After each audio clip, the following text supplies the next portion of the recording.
Hello, in this video I'm gonna show you how we can enable and disable the app drawer on OPPO Reno 12 Pro 5G. To do this, first we need to open the settings.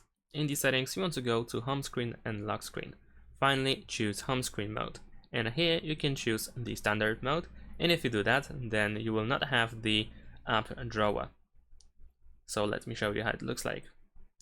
Now all apps will be located in this menu over here in the home screen. And if I try to swipe to open the drawer, then it doesn't work.